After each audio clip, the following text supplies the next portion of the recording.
Recording is in progress, but thanks for reminding me. And so Native American art, but you know, when I think about that, we don't want to take that in isolation. And I said contemporary, traditional, and contemporary.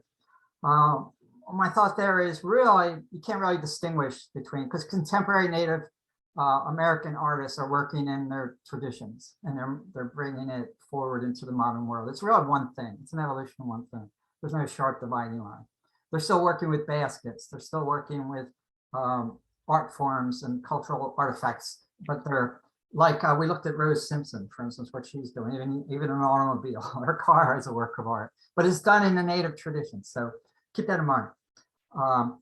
And secondly, Native American art is not like European art in terms of its the purpose it serves or how it's used or what's done. It's an integral part of their whole life, everyday life.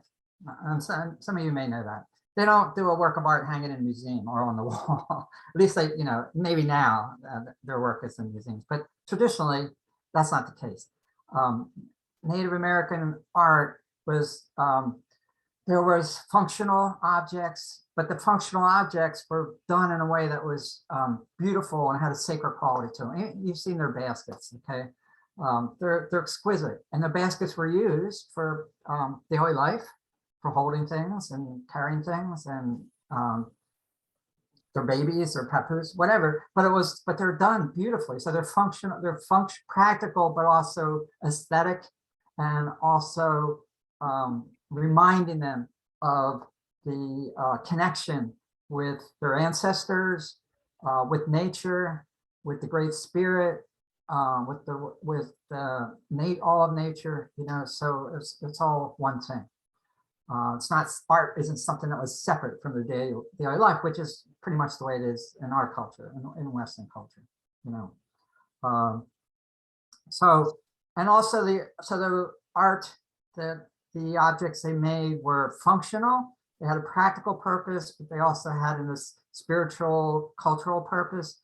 And then there were objects that were just not necessarily functional, like rattles or headdresses, or their own outfits that were served to connect them with their ancestors, to bring good fortune or good luck in going to battle, for instance, to give them visions, spiritual visions, to transcend their own individual identity and connect them with this whole great tradition of their ancestors, which goes back to. We're not muted now.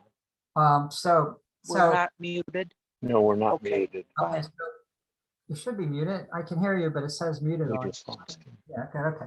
So these objects have that. They're sacred objects, like the totems poles in the Northwest. You know.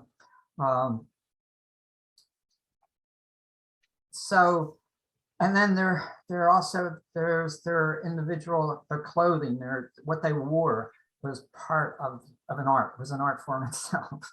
Not all the time, but when they did sacred dances, so when they did the war dance or their sun dance or whatever, they would dress up. They would use feathers and buffalo masks, you know, and like Native peoples all over the world, you know, the Aboriginal people. So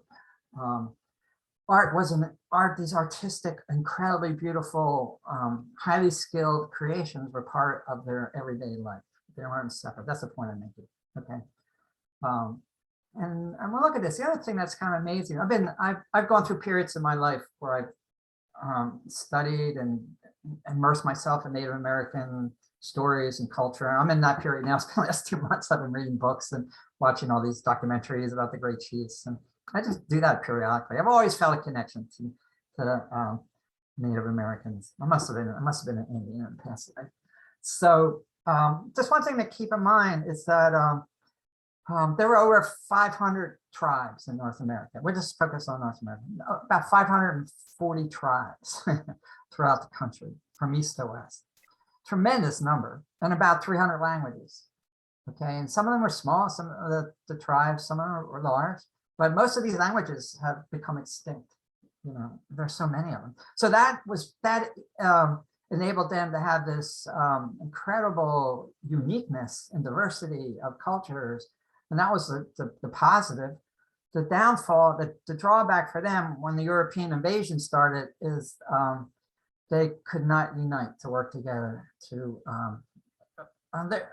oppose the European encroachment. It was very hard for them. There was the Six Nations of the Mohawk, and that was the largest. That extended from all the way up New York, New England, all the way down to South Carolina, even, with this Mohawk, the Seneca, Oneida tribes, etc. And they had other tribes in the South joining them. And that was the largest confederation, but it was rare to do that. I mean, there was a lot of warring that went on, and their competition either for hunting grounds and fishing grounds, but also just part of their nature, to be warriors, to fight. Depends on the tribe. You know, the Apaches and etc. The Southwest were a warrior culture, and it's like in order to enter manhood and get status, you had to go to war. You know, so even though they had enough food, that was part of the culture. So it's hard to say anything about all Native Americans that applies to all of them equally, because there's 530 different tribes, and each were unique and had their, in terms of the position of woman in the tribe. Some of them, like the Iroquois tribe, women had a pretty high status. They participated in the tribal councils. Okay, they weren't matriarchal in the sense that the woman ran the show, but had the ultimate power. No, but it was shared with women, and women had decision-making status. But that was not true with all tribes. Some of the tribes actually believed in beating their wives. You know, so the danger is you can over-romanticize Native Americans. It's hard to say anything that applies to all of them. Well, you can say some things, but their cultural traditions are really different, and their art forms are very different. They fought with each other, and tribal consciousness, you know. But then so did Europeans. Read the history of Europe; it's a history of warfare. So, you know, Europeans like to think of them as savages, and that was how they justified the genocide of the Native Americans. They were savages. But if you read and study them, you see that they actually weren't. In the main ways, they were superior to, I mean, for 15,000 years or more, they lived in this North American bountiful environment, and it was, and they protected it. And there was a lot of them, you know, before Columbus. I like this phrase because some of the Native Americans use it. In 1492, Columbus invaded America. That's a Native American perspective, and I actually agree with that.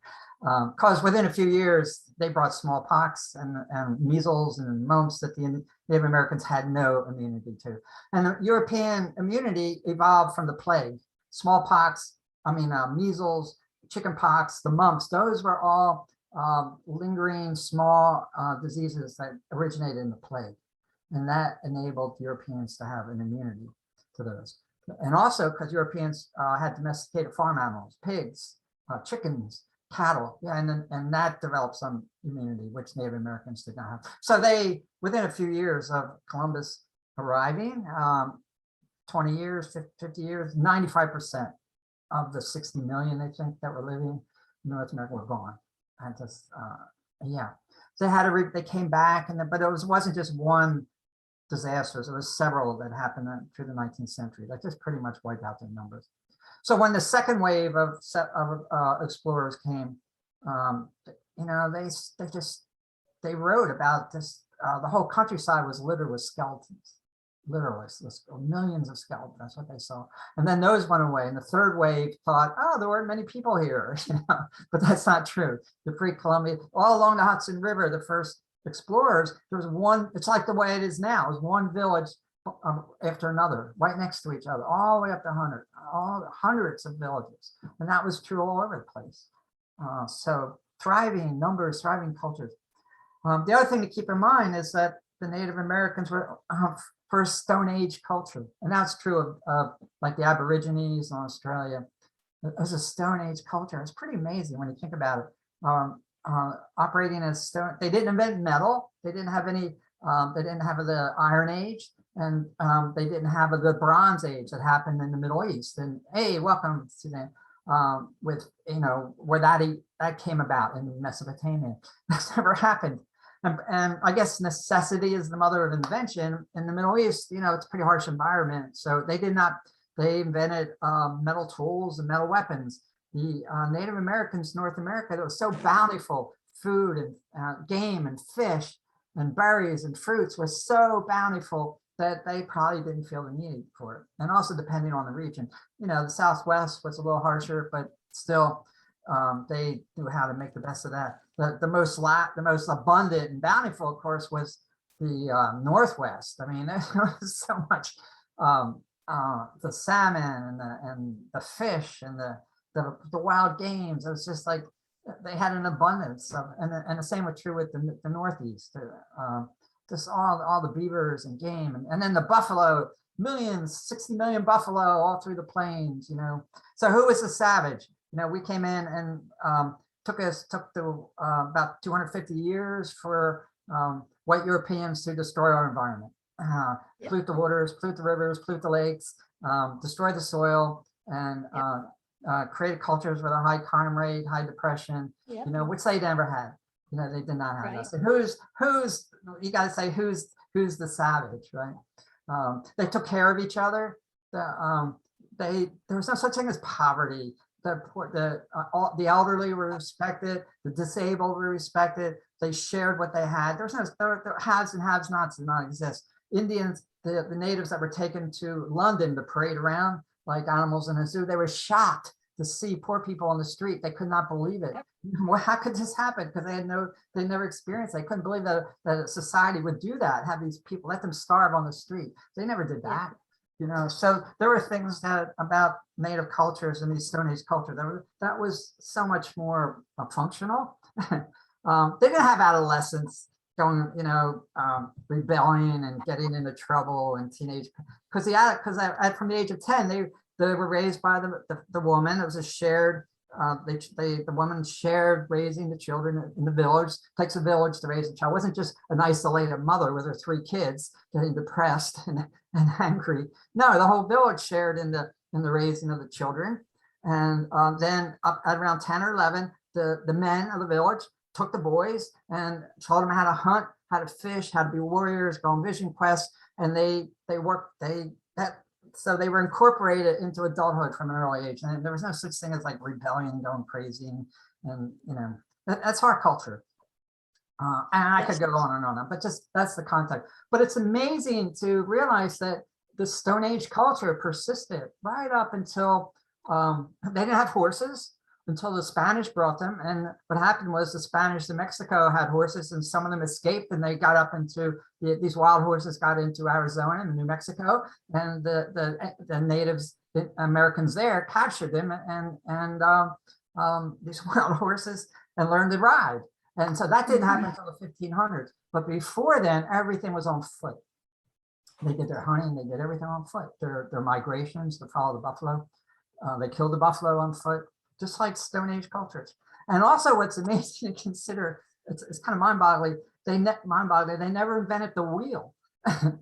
So about that. They had no need, it never occurred to them to invent the wheel. They had dogs, domesticated dogs, and they had sleds to move when they would unpack their keys and put everything. There's a word for those sleds. And the dogs pulled them. They were just logs that were carved to like skis that the dogs pulled. It never occurred to them to invent the wheel.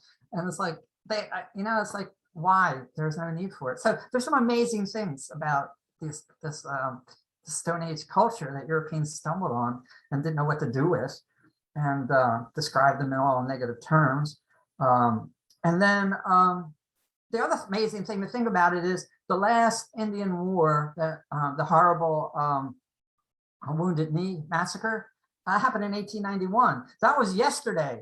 I grew up in the 50s. That was only 65 years before I was born. So the Indian, we can start with the invasion of Columbus, invaded America in 1492. It took 500 years to 1892 for the total conquest of Native Americans, North America, South America. It was a gradual, and the Indians fought, many of them, they fought like hell.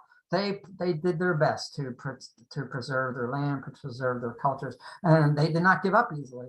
and 500 years it took, despite all despite the being nearly wiped out by the smallpox and diseases and the genocide, et cetera, et cetera. Just the incredible stories of fortitude and willpower and et cetera. You know, it's really, and yeah, a great, and being pushed and pushed and pushed, condensed into smaller and smaller areas, and that intensified the rivalries among tribes, you know. So they might have got a better deal if they could have united together. They wouldn't have survived, but they could have got a better deal in terms of reservations if they could somehow pull together. But divide and conquer, that was how the settlers in U.S. Army approached them. They had, a lot of these tribes were enemies, so the U.S. government and the Brits would get some Native Americans on their side, and they would be scouts or attack the other ones, and that's too bad, because that was made matters worse for them. Just when you look at the whole Americas, the Spanish were the worst. I don't want to describe. When you look at how they treated the various European countries treated, the Spanish were absolutely the worst. And you don't even know about it. It's too disturbing to read what they did. Did you know Columbus was hauled, put in chains, and put back on a ship and taken back to Spain and arrested on his third journey? Did you know that? No, it's true. And you know why? Because of his horrible mistreatment, he and his men of the Indians.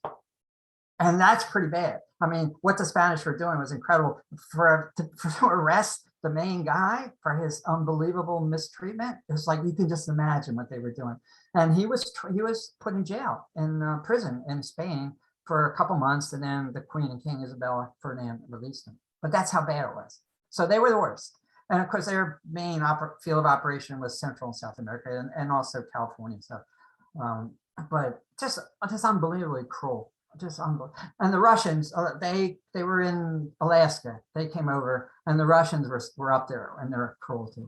The Brits were a few notches down in terms, and the European settlers, not quite as cruel. But the best, the country that treated the Indians and the best were the French.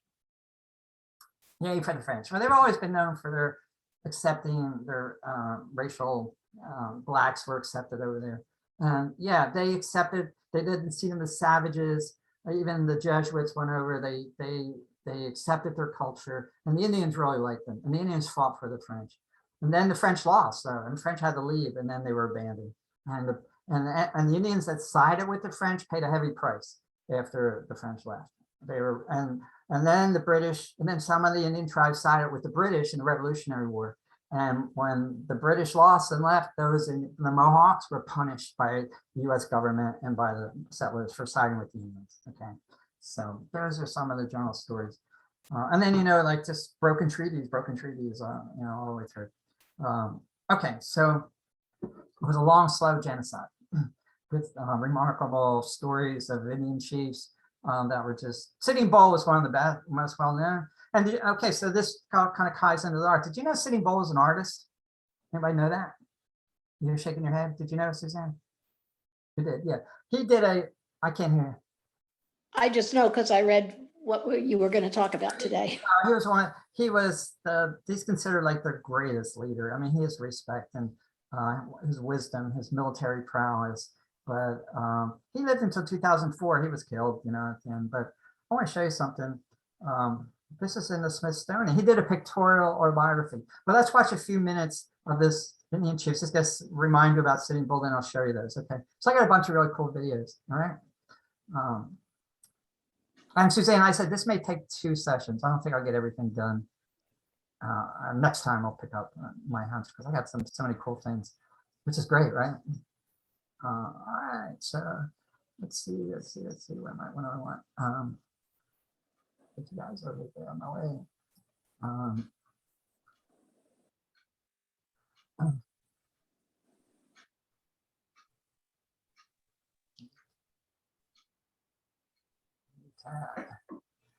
Put it down.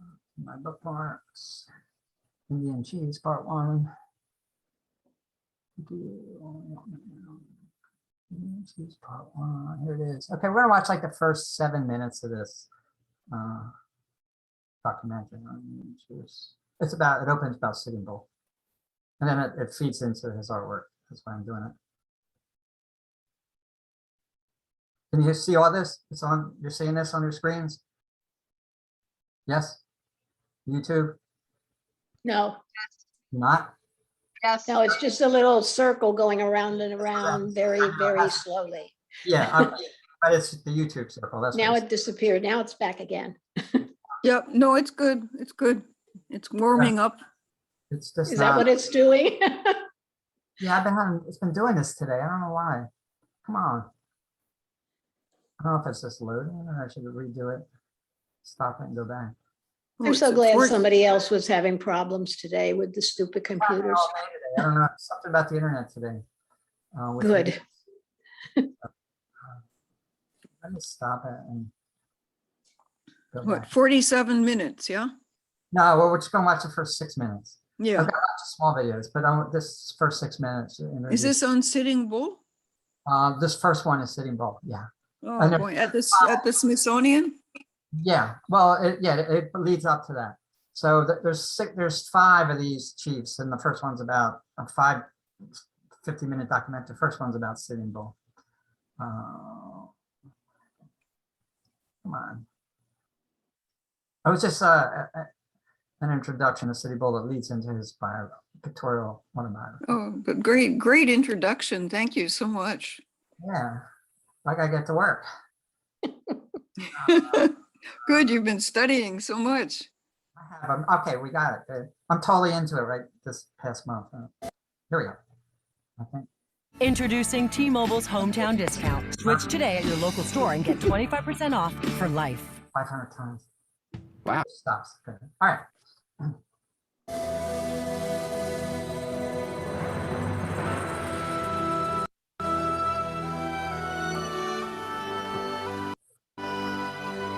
Hey, watch. 7 minutes.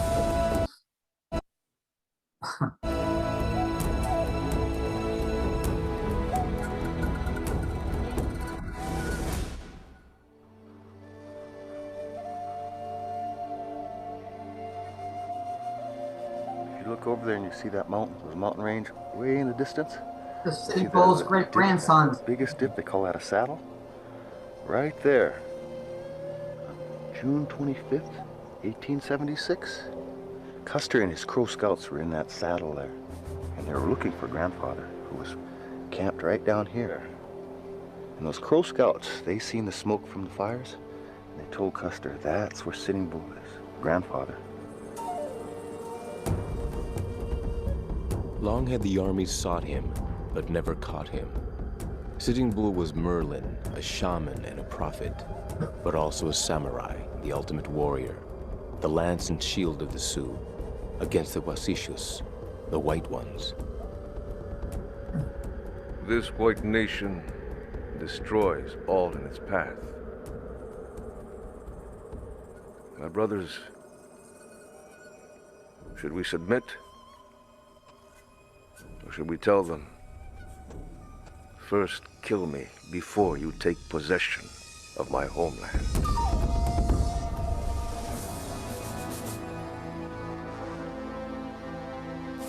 The white nation's most famous Indian fighter was Colonel George Armstrong Custer. The orders he issued came from the top. Without regard to age, sex, or condition, kill all Indians you may encounter belonging to the Sioux or Cheyenne. Do not burden your command with prisoners. Sitting Bull was the Sioux. This spot, right about here, the day before, on the 24th, grandfather was here praying. He prayed all day long. You guys know what those prayer sticks are, because Daddy had some in the house, right? Those red prayer sticks. When grandfather got finished praying, he put those prayer sticks in the ground right about here. It was like, if you come this far, Custer, you will die. You go past this spot, and you will die. It's like a warning, and yet they did anyways. And they all died.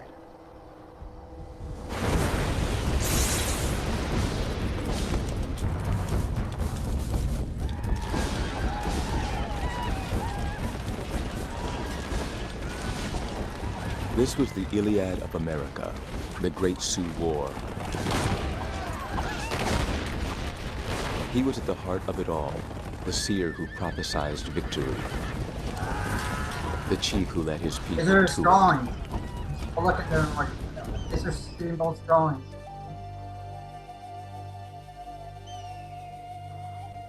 The Little Bighorn became the most famous Indian victory in history.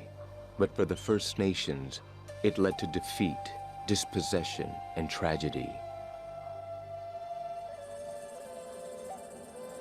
On his shoulders, he bore it all, defiantly. He was Lakota, and they said always, Hokahe, this is a good day to die. This chief was Katanka Iotanka, the Lakota the world knows as Sitting Bull.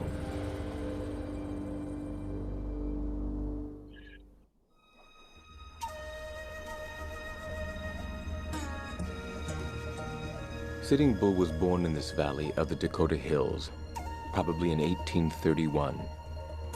He would die here too. His family is still here.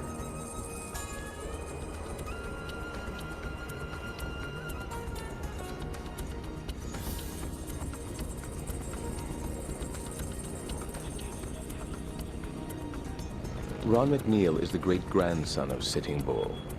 He calls himself an educated bum. He's much more than that. He has a law degree, and on the big Standing Rock Reservation in North Dakota, McNeil is the president of Sitting Bull Community College. Sitting Bull had a Sundance there. When they finished the Sundance, they came up on this rock and drew pictures of what they were doing. On this day, McNeil has come to Montana on a pilgrimage to Deer Medicine Rock, where legend says the Lakota camped when searching for buffalo and fleeing soldiers. He is with son Ronald and daughter Wihaka, seeking traces of their family. Again, you see something coming off out of the mouth. Yeah, this would be the pipe. And the pipe, of course, is part of the ceremony. The teepees show all the camp where they were from. This is a sacred place. Wakantonka, I come to you in the humble way, where the sun, the moon, the earth, the 4 points of the wind, there you are always.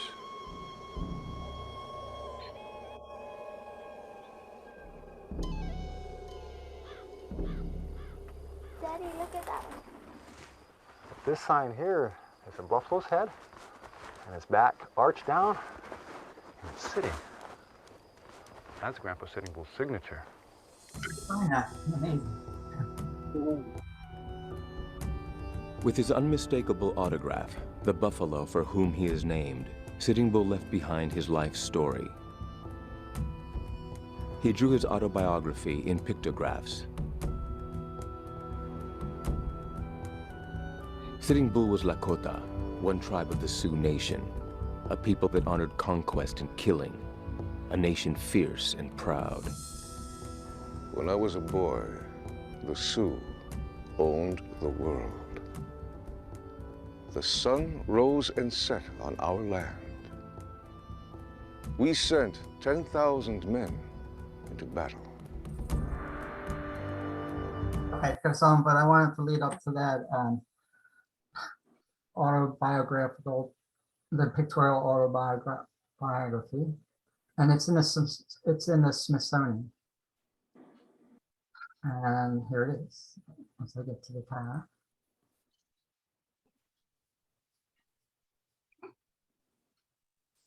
I didn't know this before.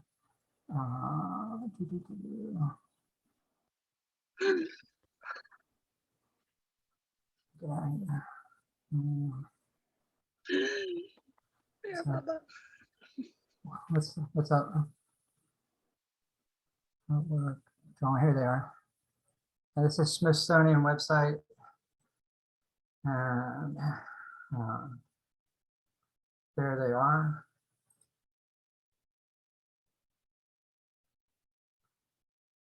I think it's pretty cool. And this is something that's not just unique to him. So he drew these major events. There's 55 drawings in his pictorial autobiography, and they're all major events in his life. The battles, you know, when he was a young man, etc. And this is something that many tribes did, is they recorded pictorially events and to keep their tradition alive, keep their history alive. It wasn't a written culture. So they did it in various ways. They had drawings that were on deer skin or different things. Okay, I'm not sure what he drew, what he's actually drawing on here. It might have been some skin. Okay, so but they're very childlike and but also very they have a really genuine artistic quality to them.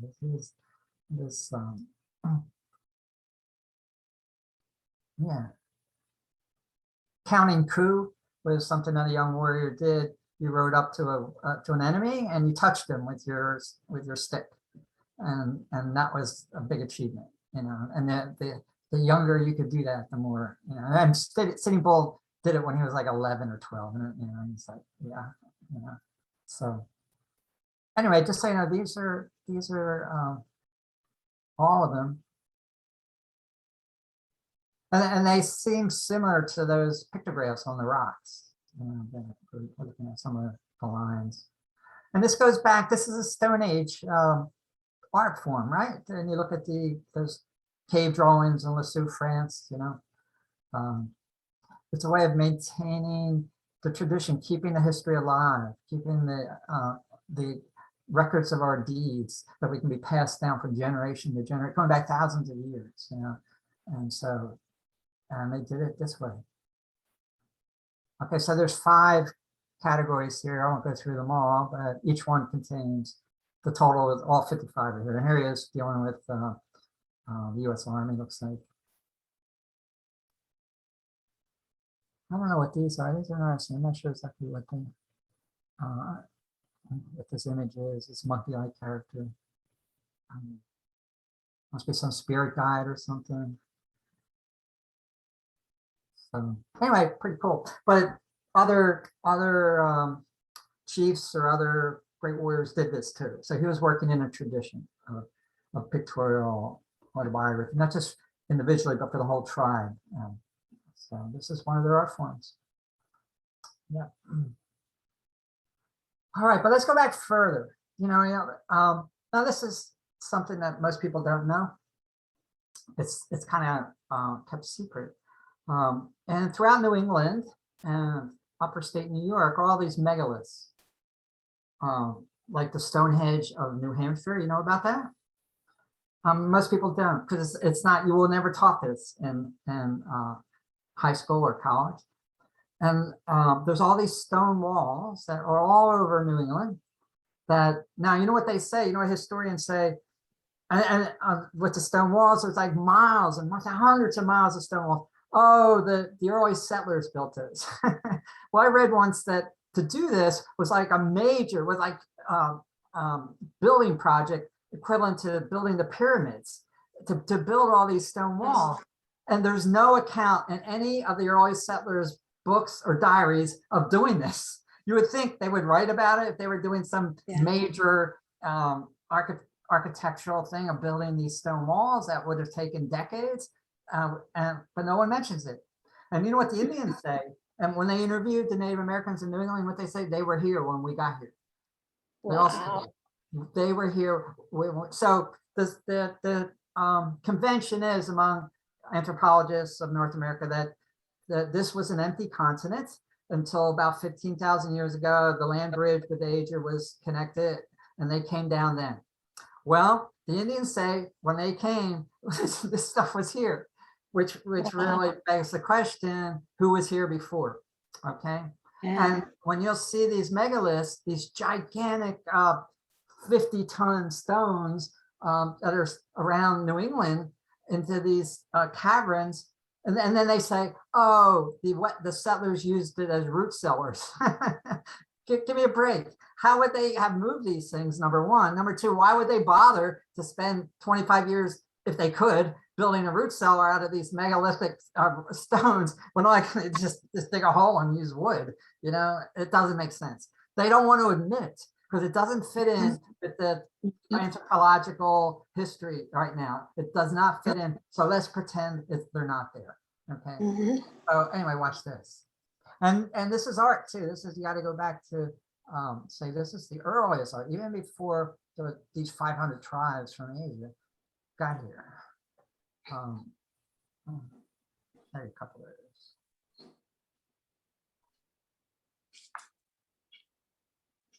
Would this be equivalent to the time of Stonehenge? They don't know, probably. Okay. Yeah. Newgrange, Stonehenge, I mean, the early stuff in Europe. Interesting. Yeah, probably similar. There was another culture here that there's a T-Mobile. I never heard Introducing about this. T-Mobile's hometown discount. Switch today at your local store and get 25% off for life. You have to get up early to catch the best. This is a talk, and it's just 10 minutes long about this. Like I said, I got a series of these. Oh, rock chambers, dolmens, stone circles, rock art in New England. That's never talked about.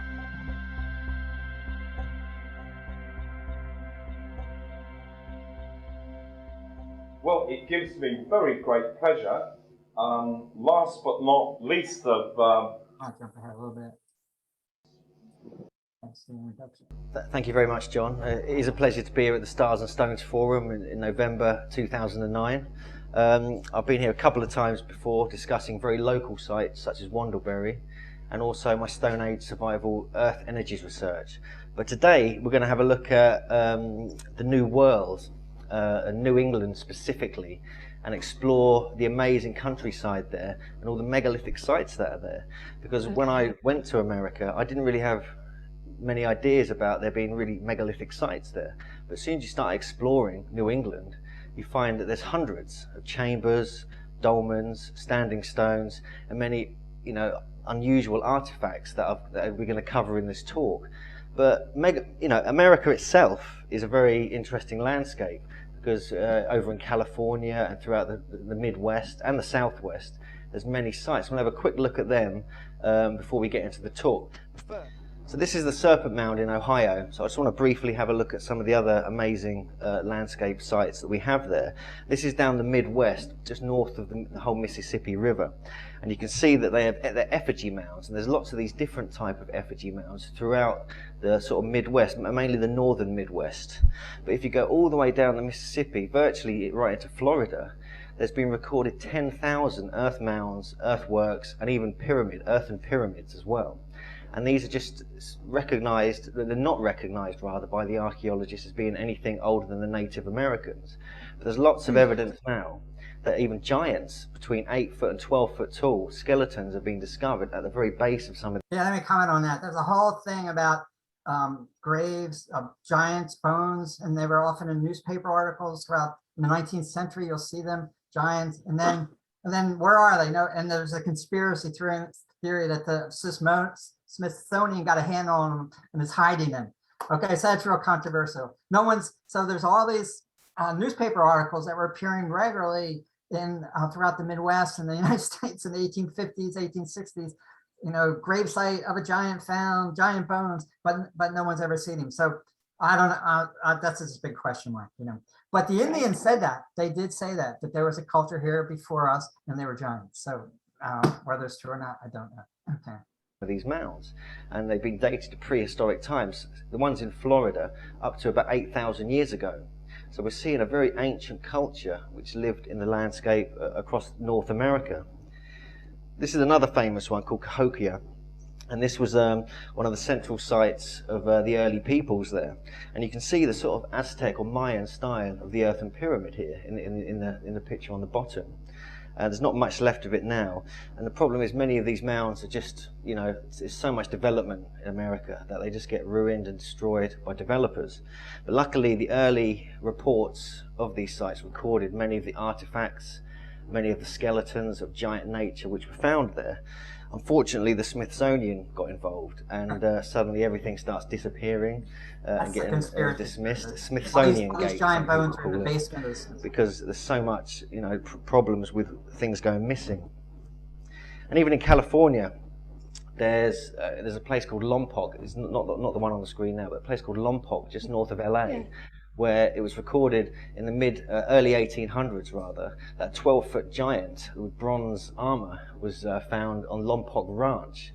I actually went there last year when I was in America to try and find any evidence of this giant that was discovered, and there was nothing. And the whole area, Lompoc Ranch, is now a military zone, and you can't go anywhere near it, interestingly. And this is some recent discoveries just on the Channel Islands off the coast of California.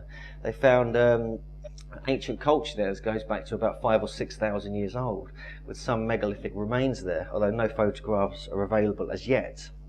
And so the whole of America really has a great prehistoric history which is totally dismissed and overlooked.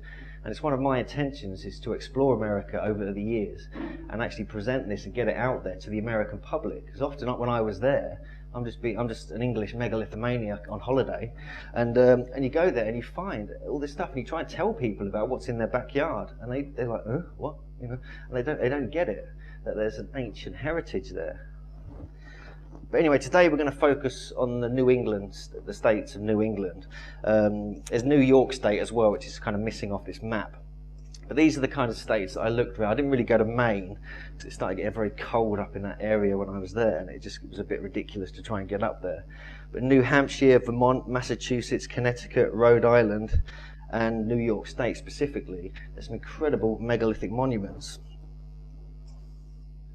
So these are some of the themes we're just going to run through today. I'm going to do this within an hour, hopefully. So there's chambers and standing stones in Vermont. There's the famous American Stonehenge, which is New Hampshire. There's a hill that roars at Neshoba. Rhode Island and the Dighton Rock. Dolmens and chambers of New York State. Gunjewamp, and the Irish monks who are supposed to have founded it. Anomalous artifacts, and we're going to have a look at some descriptions of potential early explorers. And interestingly, one of my main areas of research is the lost fertility technologies of the ancients. Because a lot of this stuff, a lot of this new science was actually rediscovered by working and checking these sites. There's also a Mormon connection, which I find very interesting, because New England, well, Vermont is where Joseph Smith was born. And he was born right in the middle of all these megalithic chambers. And basically, we really are, you know, if this research gets out there, I mean, other authors have already written about this, but we're really looking at rewriting the history of America. It really is about that. There's so much there. There's volumes and volumes you could write about it. And so we're just going to have a look at one area, though, which is the New England states. So my journey started in Vermont when I was invited to speak at the Earth Spirit Conference. And we then went exploring to some of the megalithic chambers. The first one we went to was Calendar 1, and this is in South Royalton, Vermont. And this has got a very interesting landscape. There's quite a few different sites in that whole area spread out across the landscape. And this has been researched and looked at by various archaeoastronomers, and they found that it is a sort of ceremonial ritual landscape which covers quite a wide area. This is the first site we went to, and this is very near where Joseph Smith was supposed to have been born. I don't know if you can see the chamber on the bottom left there.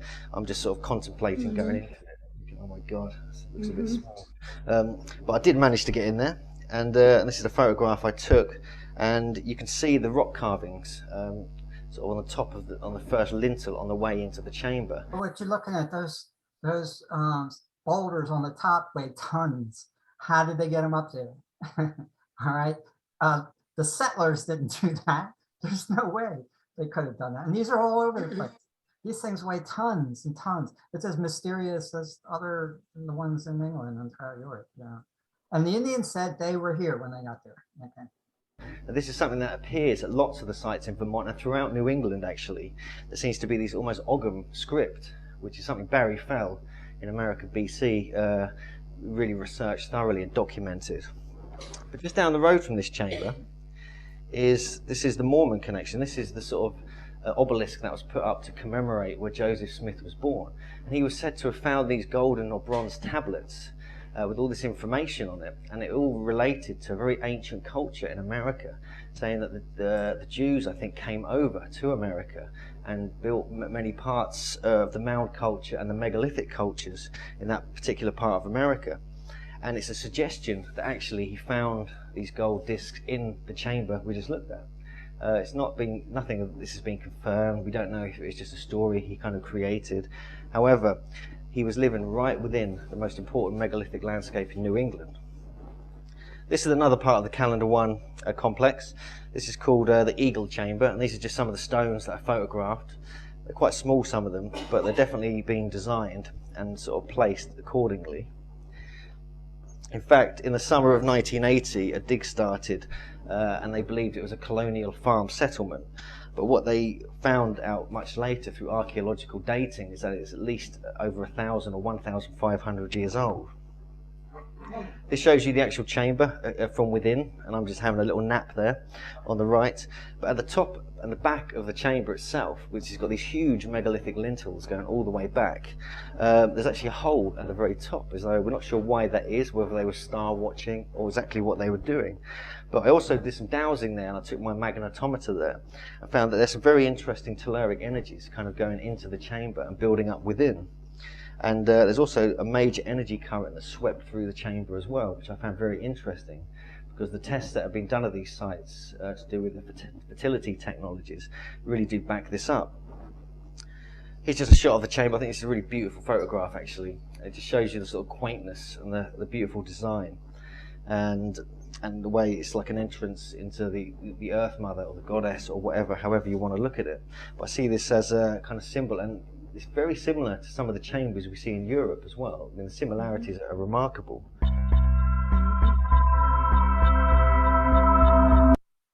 All right, that's just a hint of them. And then there's one called the American Stonehenge in New Hampshire.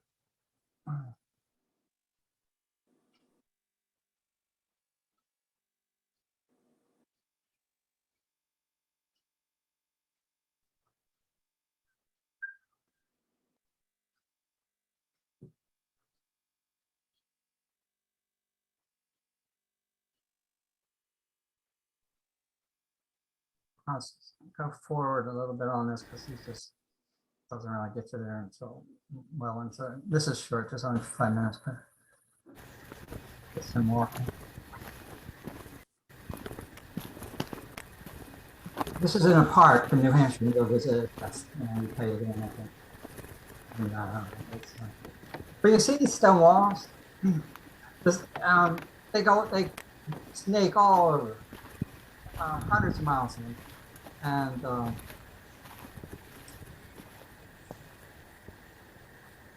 it's doubtful that the European settlers built. There's no record of them. They didn't record them.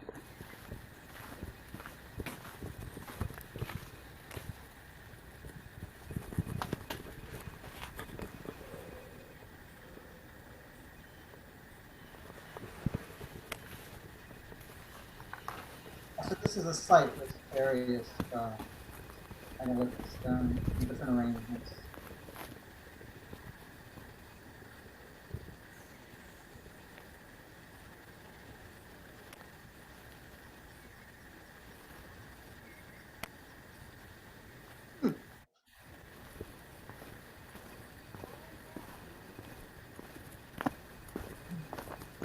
Like English settlers didn't do this. It's not part of it. They weren't into doing that. The Celts were, maybe whoever built Stonehenge.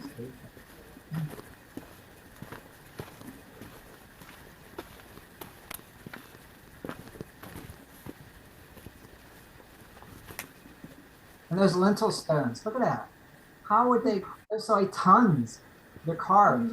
How would anybody get them up? It's as mysterious as Stonehenge.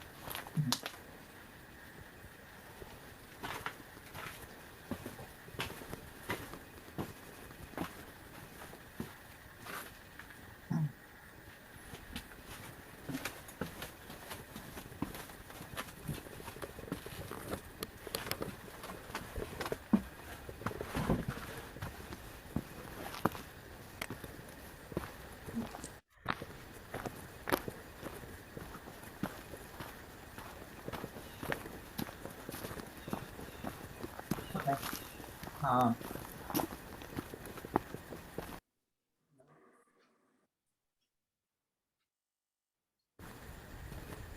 yeah.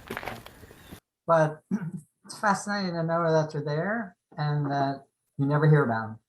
Historians, archaeologists pretend they're not there because they can't account for them. And now, could they say like 1000 BC? I think some of it's older. I mean, how if it was Native Americans, how could they have done that? They were Stonehenge. How could they have cut those? You know, they didn't have the tools to. They did not have the tools. So it's a big question. It's a mystery that you'll never read about because they don't have any answer. And they come up with lame things. Oh, the early settlers built these as root cellars, which is a joke. Okay. Any comments on that? Did any of you know about these? No, absolutely nothing. Yeah, and there's other videos. So if you just go Joe, yeah, Joe, we used to live in New York, and I've seen many of those stone walls, and we never thought that they were that old. We thought they were the settlers made them. right. That's what they're told. I mean, they're just all over the place. I once read that someone figured out how long it would have taken and how many, the amount of manpower it would have taken back in the 1700s to do these, how long it would have taken, how many men, and they spelled it out. And it was like a project as massive as the pyramids in Egypt or bigger. And there's no mention of it in any of the early pioneer literature. You would think they would have said, we're spending all our day doing this, but there's no mention of it. So they didn't do it. It was not the settlers, but that's what they want you to believe. Yeah. Oh yeah, the settlers. So. Joe, this is Cheryl. I didn't know of these caverns and these, underground. Yeah, I didn't. Right. They never. Did not see that, but on TV, on maybe it was YouTube, I did see the stone walls, and they would go on for hundreds of miles throughout New England. What do you think but they didn't? What do you think they were for? They didn't say what they were for. They just said they're there. Yeah. They felt they were much older than the settlers. Yeah, and nobody knows for Americans were here 15,000 years ago, and they said they were here when we came. So they're way older than even 15,000 Yeah, years. exactly. That's what I think. They're older than 15,000. So do you have any intuitive sense of what those long walls were for? I'm not talking about the caverns and the... No, I don't think they were for boundaries. I don't think they were making boundaries. I think it was an art form. Remember we did Andy Goldsworthy with his snaking walls? He was imitating those. Remember that? Right. Art form? That much work? And a lot of them, when you look at them from aerial view, they're snake. They snake their way. They're like snakes. So I think they serve the same function as that Serpent Mound. You have to look at it from the sky to see it, and the same kind of serpent designs and other animals is horse, the great white horse in Devon and in Chile. Yeah. You don't see them on the ground. You have to see them from above, and I think that's what these were. It's a structure that is meant for aerial view, and what that was about. Are they signaling somebody? There's all kinds of theories about that, but that's what I think they were. It was when you look at it from above, then oh wow, look at that pattern. Yeah. So and like Chaco Canyon, Chaco. Yeah. So anyway. Bandolier. Yeah. But anthropologists and historians they're the slowest. They're very conservative about, and they're always backing up time. Oh well, we'll add another 1,000 years.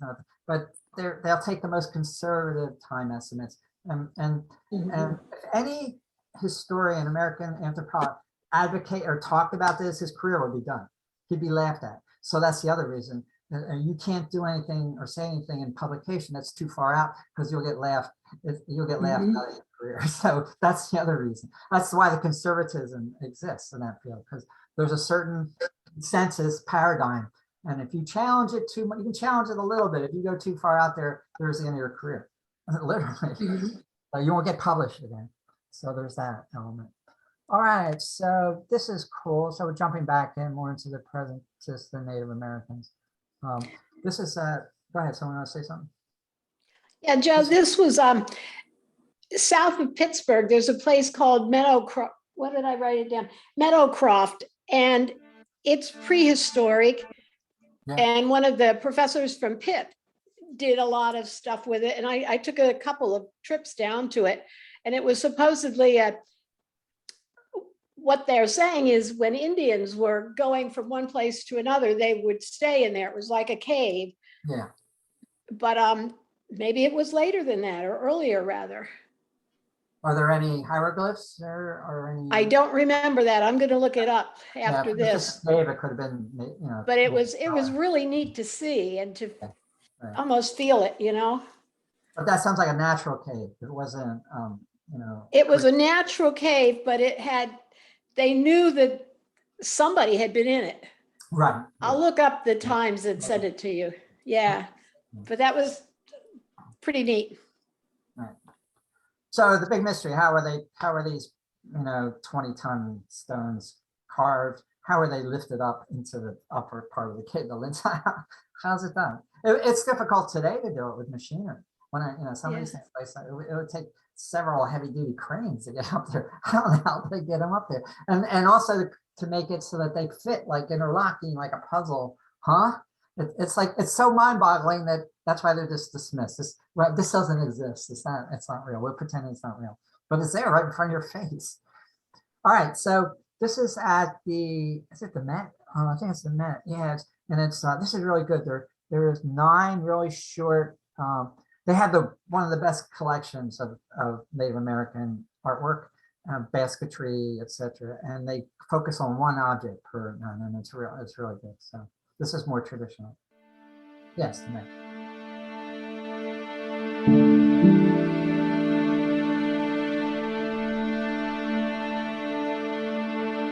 My name is Gaylord Torrance, and I'm the guest curator for Art of Native America, the Charles and Valerie Diker Collection.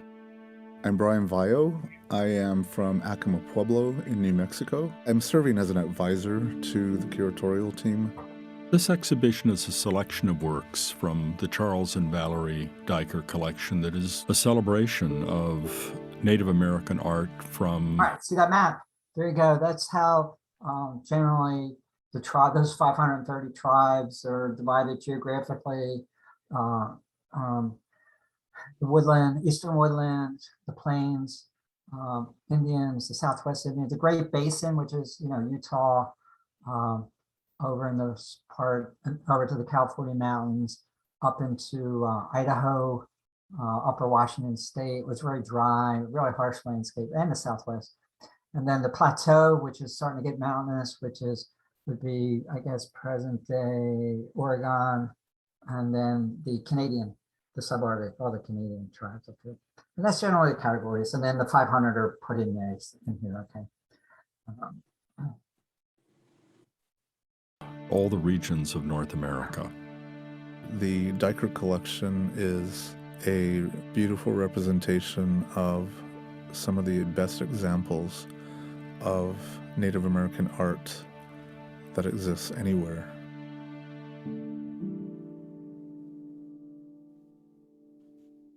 Number one. Number two.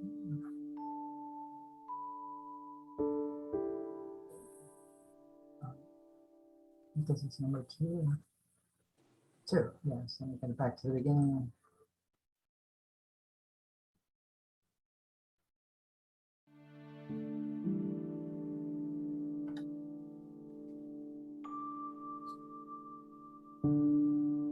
As an Acoma tribal member, I'm particularly interested in the materials that come from the Southwest. This large water jar made in Hopi by Nampeo, who was from First Mesa, was probably in the home and was a storage jar for water. Nampeo is regarded as the great matriarch of Pueblo pottery. She is the first Native American artist to have been known by name. She achieved international fame and was well known as a potter when this pot was created. What we see in this pot is known as palaka polychrome. It's a white slipped ware. Pueblo pots are not glazed, they're painted. What's depicted here are two pairs of spirit figures on opposing sides. One is a palakmana, a spirit figure that is danced by a woman with a very, very elaborate tablita headdress that is an abstraction of rising cloud forms and feathers. This figure is caught in the moment. The dancer's head tips to the right, and her arm, in an opposing gesture, tips to the left.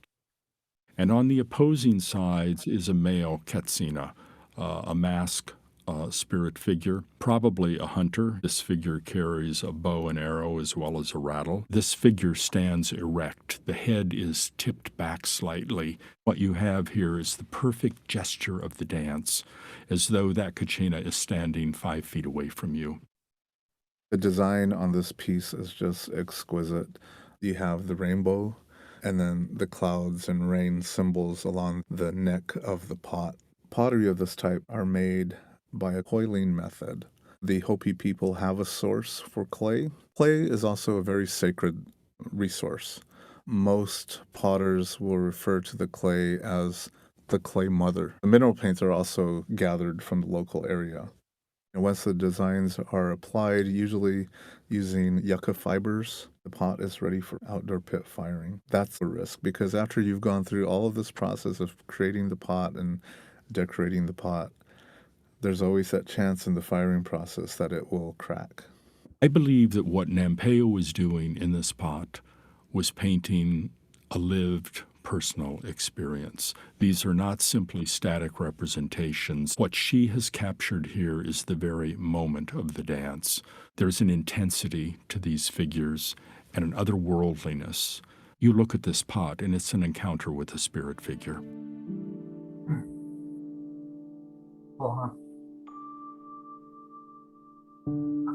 They mentioned it was up on the mesa that she worked, and I lived in Tucson in a couple of years in the early 80s and got up to the Hopi reservation for a couple of days and went up on the mesa and bought a little pot from somebody.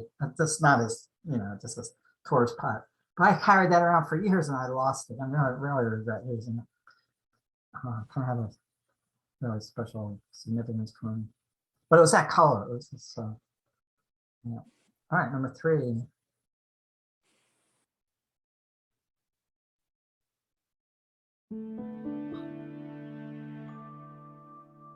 This was last year. This basket, I feel, is one of the most extraordinary works in the Diker collection and one of the great baskets in existence. It was created by a young woman named Carrie Bethel in 1926. She was born in 1898, so she wasn't very old when she set out to produce this basket. She worked on this basket for 3 years. And her intent was to enter it in a competition. There were annual events at Yosemite Park called American Indian Field Days, and these were celebrations of Indian culture. They were geared towards the tourist trade, and they were very much a part of the revival and the interest in Native American basketry. Artists were competing with one another in terms of the fineness of the baskets they were able to create. What this basket embodies for me is the most extraordinary relationship of structure, volumetric form, and two-dimensional design. A basket is essentially a textile. There is not a warp and a weft, but rather there are coils and there are stitches. Each coil is sewn to the next coil. Before a basket like this could even be started, there was enormous knowledge involved in gathering the proper materials at the proper time of year and processing them. And the coils are made of willow, and the primary stitching that you see is sedge root, and that imparts this beautiful variegated brown color across the surface. And then the large black designs are constructed of bracken root, and then the red is redbud. This basket was created by the coil method, which means that she began at the bottom center, and she began to coil outward until she formed the base, And then she began to move her coils upward. Coil by coil, she began to create the design. So it's an act of mathematical precision. The outcome of this work is filled with a remarkable sense of tension. The quality of this basket was widely recognized. This won first place in the competition. Make any comments, Ron, as we go?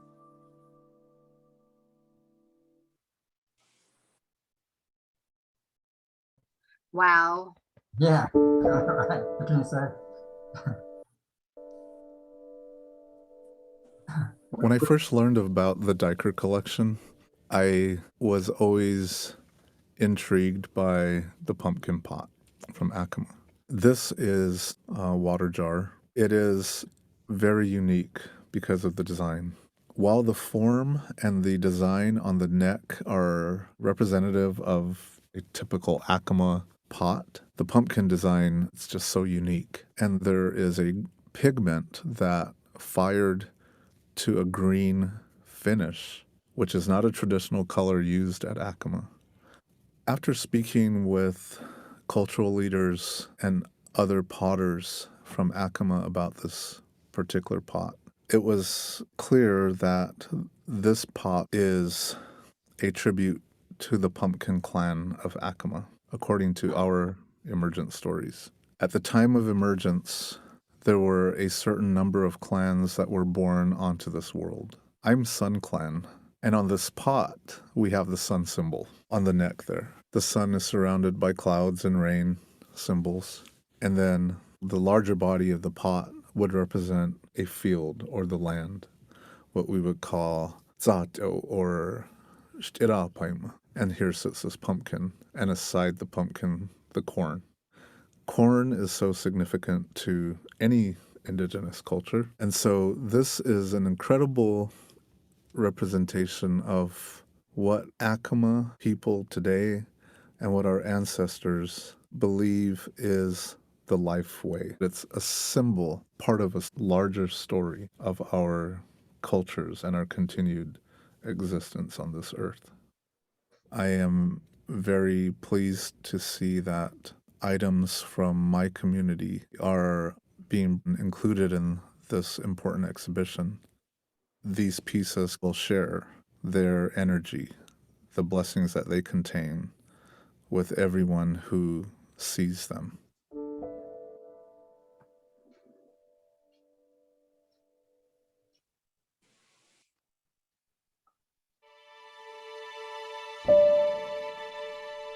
One of the most extraordinary pictorial works in the Diker collection is this painting by Minakanjo Lakota artist Standing Bear. It was done around 1920. It's painted on muslin, dramatic in its scale. It's 3 feet high and over 8 feet long, drawn in pencil and ink and then filled in with watercolor. And it depicts one of the great episodes in American history of the West that has become almost mythic in America, and that is the Battle of the Little Bighorn, which took place in June of 1876, when a combined force of Lakota and Cheyenne destroyed the force of General George Armstrong Custer when he attacked their village on the Little Bighorn River in Montana. This is one of 5 paintings that Standing Bear did portraying this particular event. He participated in the Battle of the Little Bighorn when he was 16 years of age, so he grew up within the traditional nomadic culture of Plains people and came to the Pine Ridge Reservation with Crazy Horse when Crazy Horse's band surrendered in 1877. And from that time, he, as well as his people and family, moved into the realities of reservation life.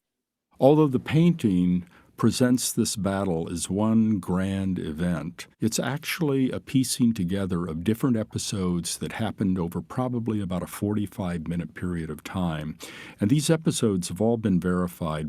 We see a group of cavalry horses that are being driven off, leaving the soldiers on foot to finish the battle.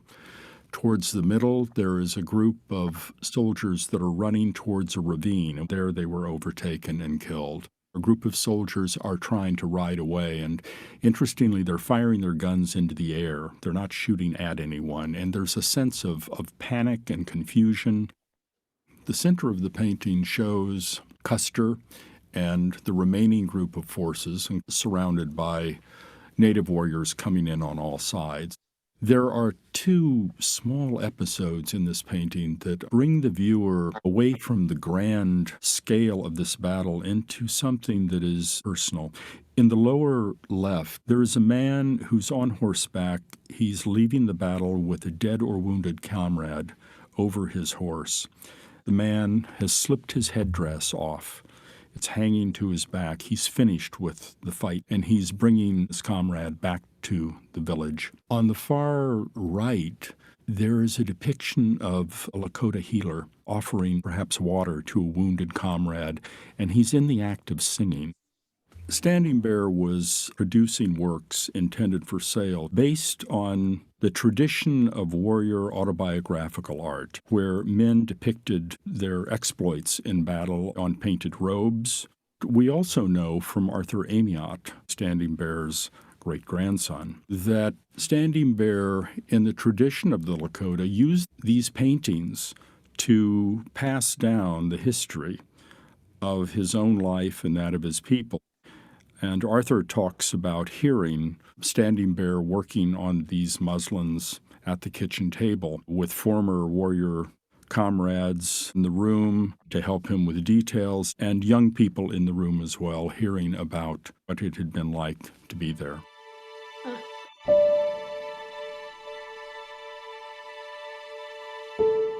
That event,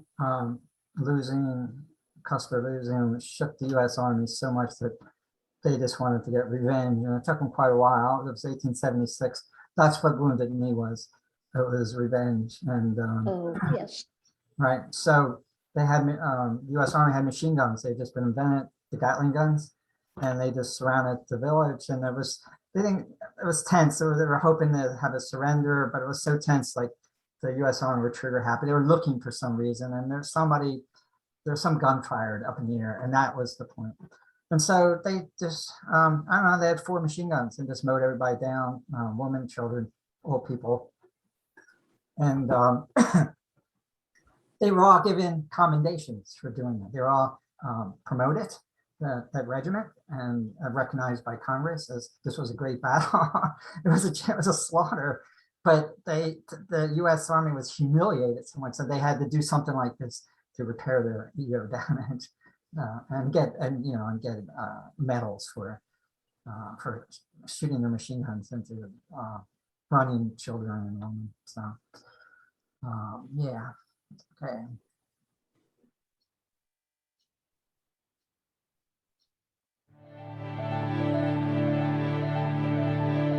The Hopi tribe in northeastern Arizona is known for the pottery making tradition, but also the creation of carved wooden figures, also known as kachinas or kadzana carvings, and they are gifted to children during ceremony as a blessing to the child for growth and prosperity and good health and wisdom. The bulging eyes, the horns, the teeth representative of a disciplinarian visiting the villages in Hopi to remind the children that they must be obedient, that they must respect elders, respect parents.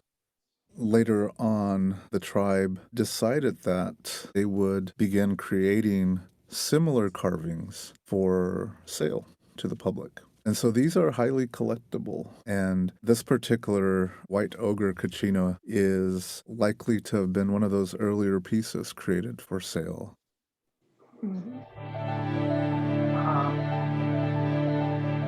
Some for sale, but I've heard, I know some of these end up in Sotheby's, and the Hopis actually don't like it because they're considered sacred objects, and they don't want to be treated right.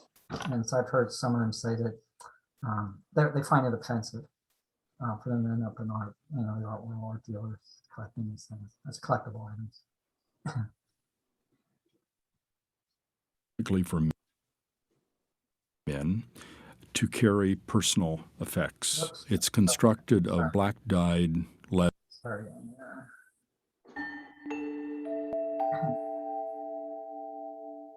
This bag is one of the most famous objects in the Diker collection because it was photographed in 1845, being worn by the Reverend Peter Jones, who is a Massagowa Ojibwa man who was also the first ordained Native American Methodist minister.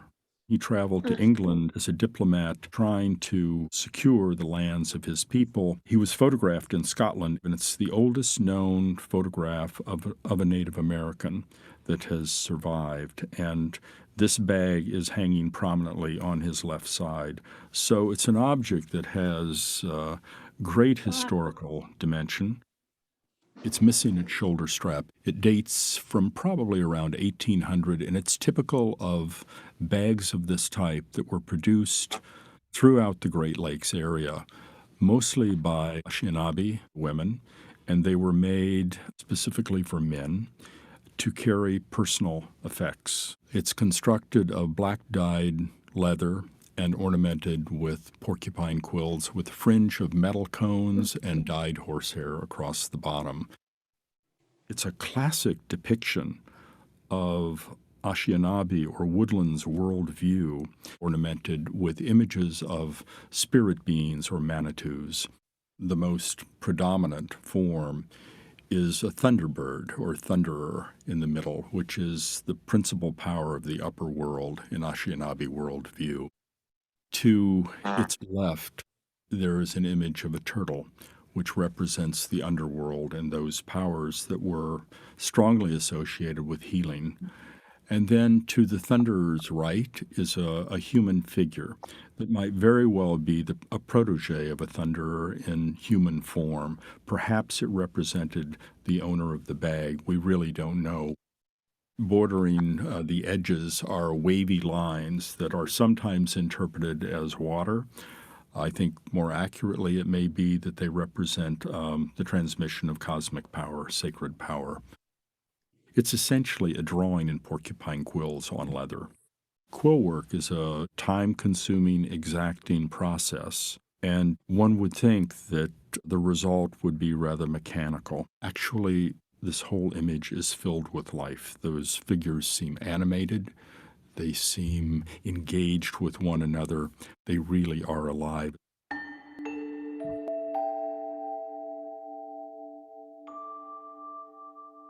Seven.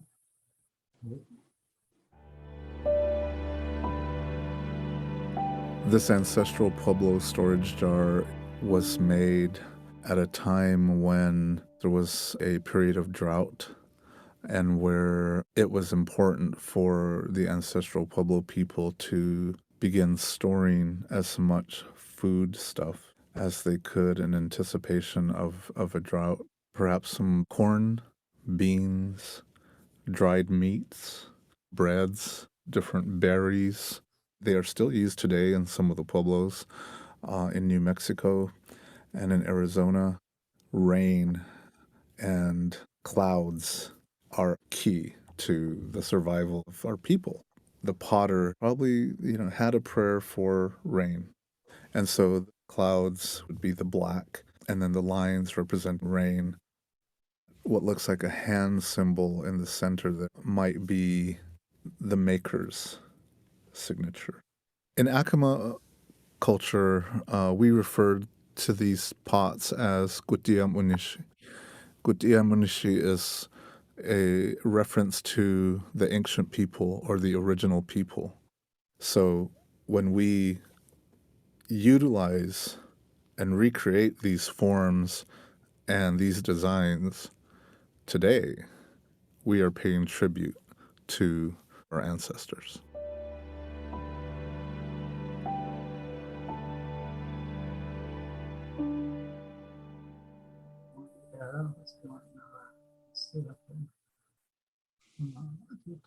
One left. Tour. Stick it in the YouTube. See me up here and pop it up. So I want Change this to 8 to 9. Do it. Finishing tour. 1 and 9. I did that 5 and 9. You all.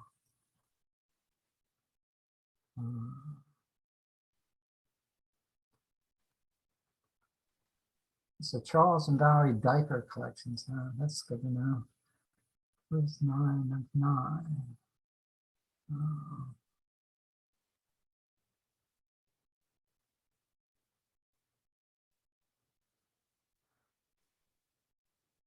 Come on.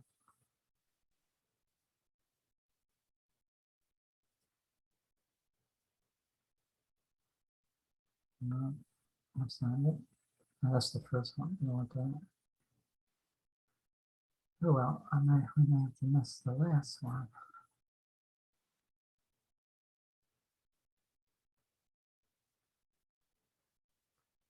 So, yeah. 9 of 9. Oh, I see. Yes.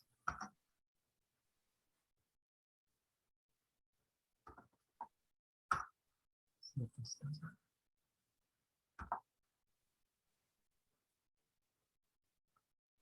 There it is, the shaman's rattle.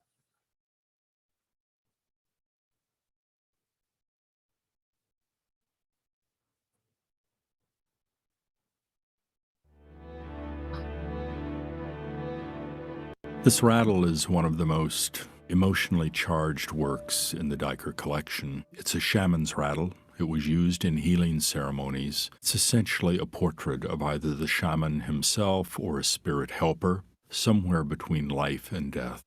It was created by a Simpson artist around the mid-1700s. The mouth is grimacing, exposing these very, very realistic teeth carved in bone. It's an emaciated form. There is a great deal of realism in the broad plane of the forehead and the carefully and sensitively rendered eye sockets, the cheekbones, the jawline that curves so beautifully towards the chin. Crossing the top of this rattle is a ruff of human hair, which certainly adds to the realism. This rattle is covered on the back with a very, very old style of form line design, a visual language of the Northwest Coast. The depiction is so abstracted and frankly so archaic that it's impossible to know for certain what is being represented here. Rattles were almost always accompanied in healing ceremonies of shamans. It's believed that whenever a rattle was sounded, that spirits were present. It's carved of wood in 2 halves, which were then sewn together. It contained a small group of pebbles or shot for sound that it would create. There's a remarkable sense of life and tension in this face, this sense of expressive power. It's one of the great, great works of the art of Northwest Coast peoples. Right. Pretty amazing, huh? All those. I like the way they focus on one object, you know. Any comments?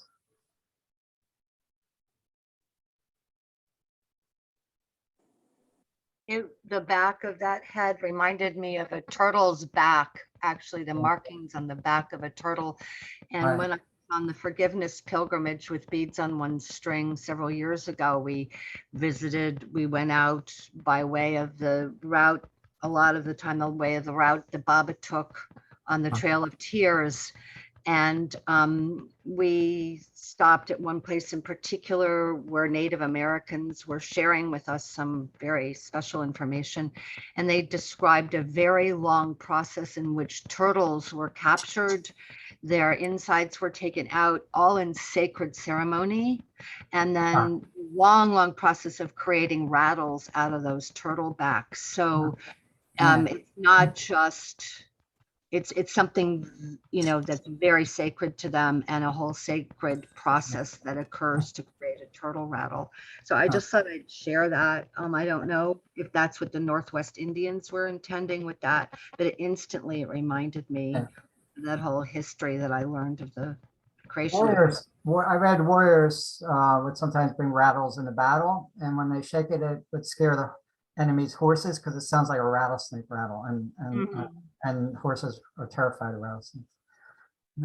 That the face on that rattle reminds me of the faces that I see on pottery done by the African slaves in the Edgefield, South Carolina area. Oh, okay. Yeah. Very similar. Yeah. Yeah, true. I agree. Well, just from Africa, period. Yeah. But that's cool that you saw it here, and you said Yeah. South Carolina.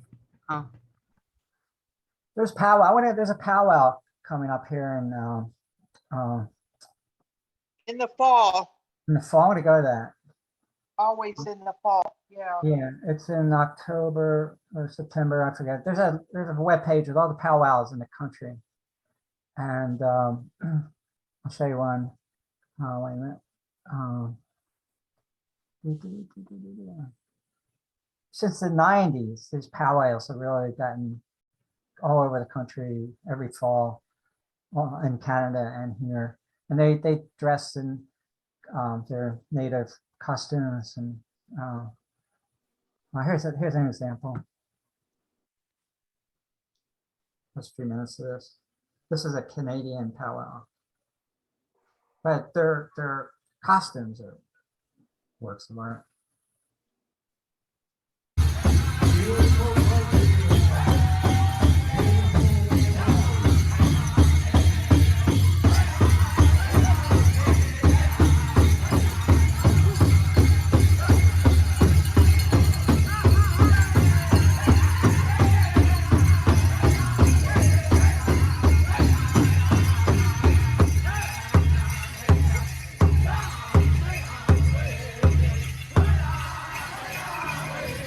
That's the man. Now further on, I think the woman come in.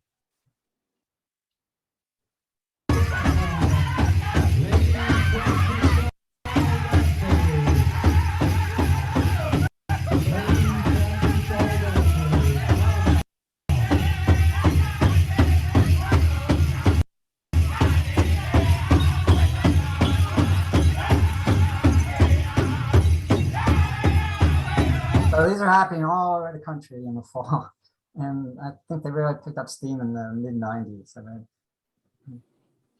Aner is where it is. It's the Whack-A-Mole. Yeah, it's come out, and yeah, there's a website that'll list all the powwows around the country, the schedule.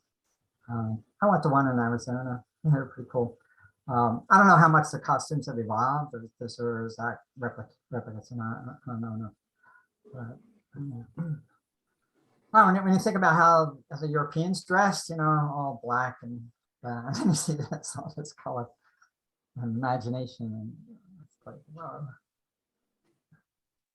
Well, what strikes me is how very, very different all the different outfits are. Yeah, and everyone's unique. Particular. Yeah. I mean, they're all not wearing the same thing. Designs, the colors, just fantastic. Yeah. Okay, here. I'm just going kind of randomly. Ones I thought were really cool. Let's see, what's this one? So, yeah. We're doing quick 30.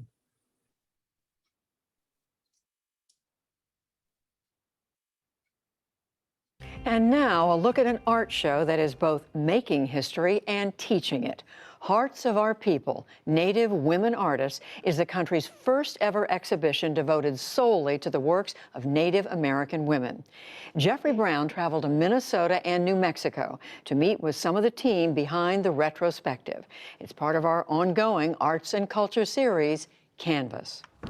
How many artists have a master's in fine arts and studied Yeah, it's my girlfriend, Rose Simpson. auto mechanics?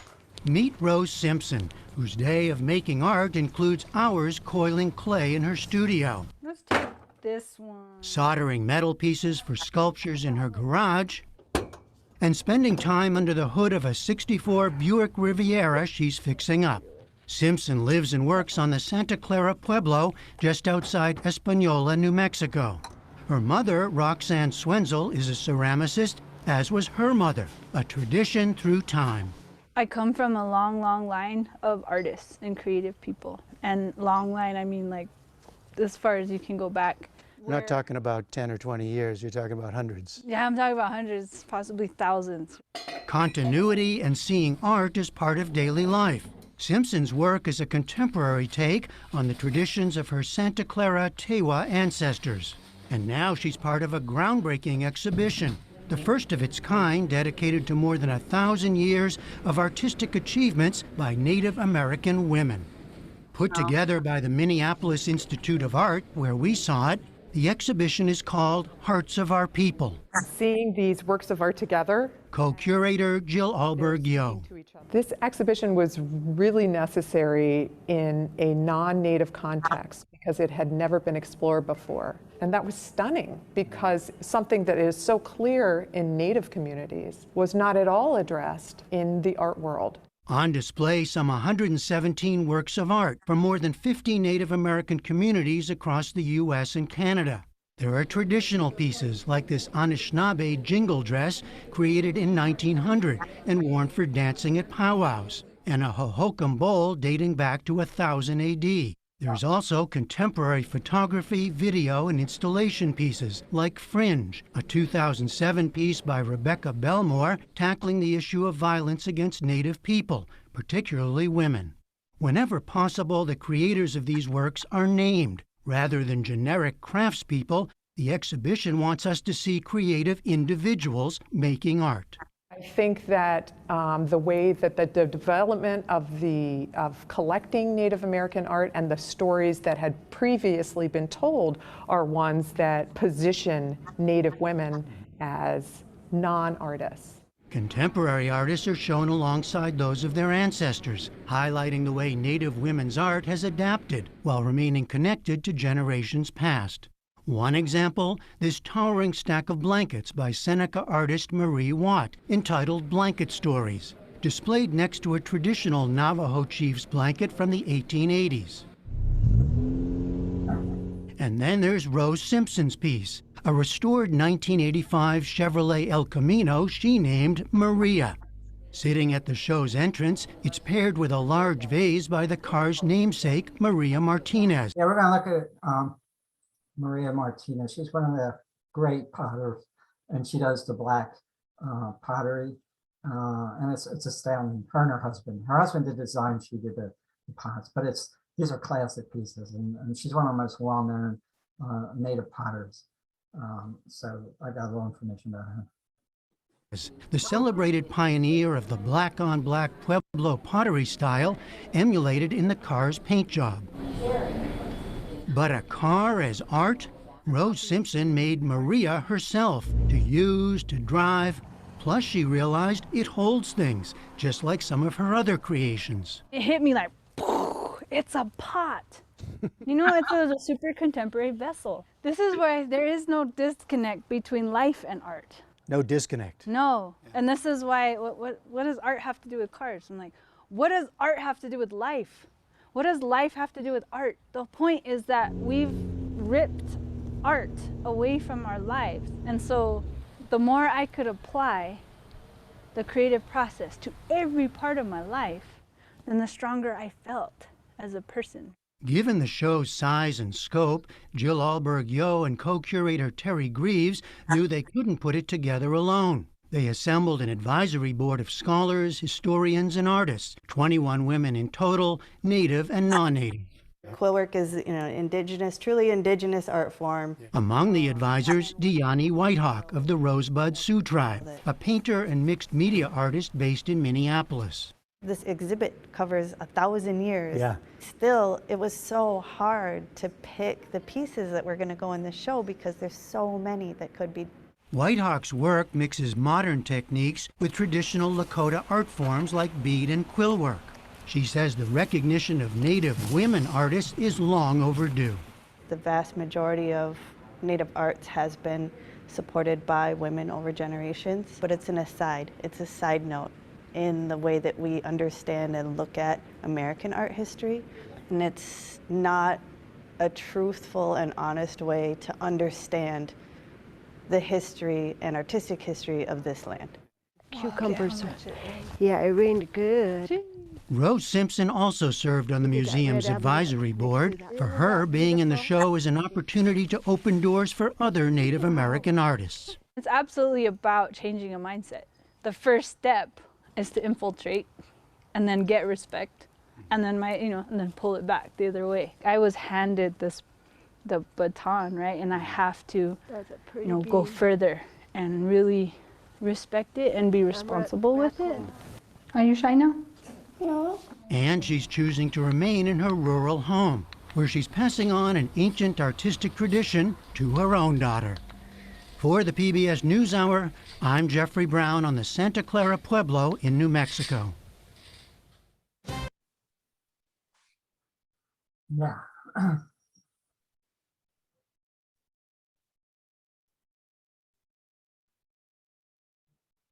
Goes outside, it's not taking up much space.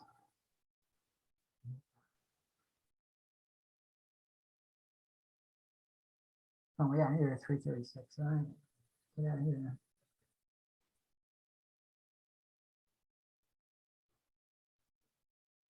Martinez, that's what I want to see, huh? Maria Martinez. Yeah.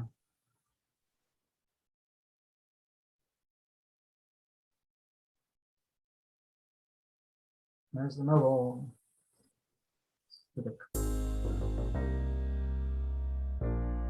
Hello, I'm Charles King, and welcome to our series on historic Pueblo pottery. Today, we're going to talk about a century of black-on-black pottery. We'll look at the dynamic evolution from painted polychrome to painted blackware. The story begins with black-fired pottery, which was being created in northern New Mexico, at Okayawingay Pueblo and nearby Santa Clara Pueblo. How was the black color achieved? It was done during the firing process. The pieces would be fired outside, and then at the end of the firing, covered with horse manure in a reduction process that would turn the clay black. At San Ildefonso Pueblo, there was an extraordinary tradition of pottery making. However, unlike many of the other pueblos, their focus was on polychrome pottery, which utilized various colors of clay to create the design. In the early 1900s, Maria Martinez and her husband Julian were known for their polychrome pottery. Maria would make the pieces, and Julian would paint the intricate designs. According to Maria, around 1918, she made some small plainware black bowls, which sold very quickly. The question was, how could Julian paint on this stone burnished surface? From 1919 to 1920, Maria and Julian created a process by which Maria would make and stone polish the pottery, and Julian would paint the designs before the pieces were fired. In addition, Julian reduced the firing temperature and the firing time, and the result was a highly burnished vessel with matte designs. One of their first black-on-black pieces, much like this one, was put on display in July 1920 at the Museum of New Mexico. Julian's painting style quickly evolved, with creative new designs matching creative new shapes. The new black-on-black style of pottery was an immediate success. It brought notoriety to Maria and her husband Julian, and to San Ildefonso Pueblo.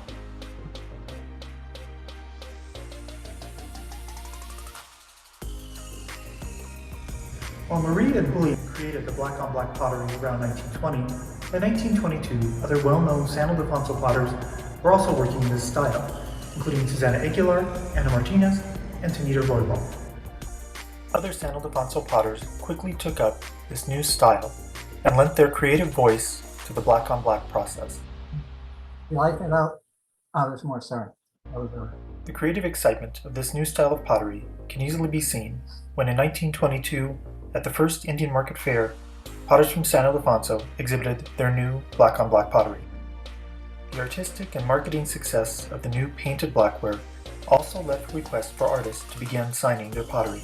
But that is another story. Thank you for joining us for our series on historic Pueblo pottery. I hope you. I love those pots. Do you like them? And Rose said that influenced her with her car. They're absolutely beautiful. Yeah, let's look at some more. I got a website here on Pinterest of Maria's pot right here. That's my stuff open. Okay, so Maria Martinez.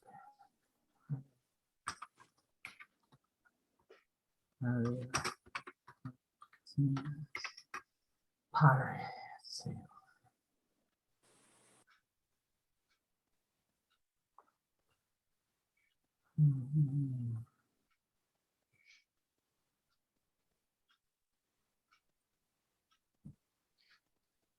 Let's see. Let's see. Nice what kinds of galleries that carry the work.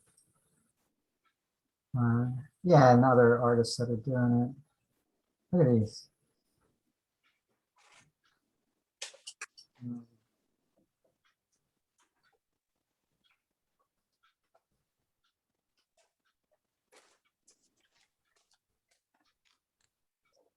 Oh well.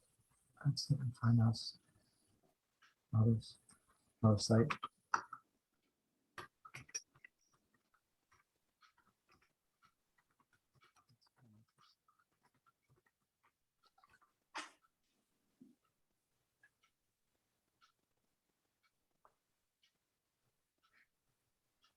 There's a selection of hers and others who have worked in that style.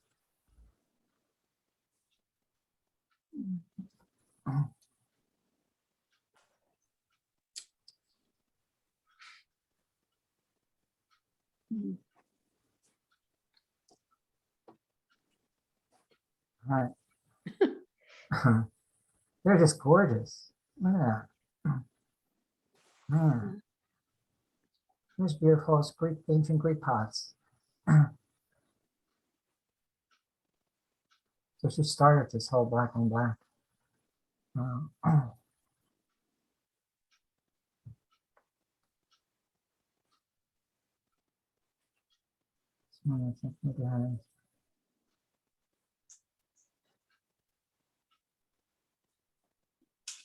Yeah. I think it's cool. Rose Simpson did it on her El Camino. Yeah, no, just they're really magnificent. All right, let's see what else we can find. We're doing next 15 minutes. So we'll go into next week too, right? Next time we meet. Yes. Yeah, there's more. And the next, and the next. To keep going, right? Yeah, I could. I said, wow, just let's see what other juicy ones we got here.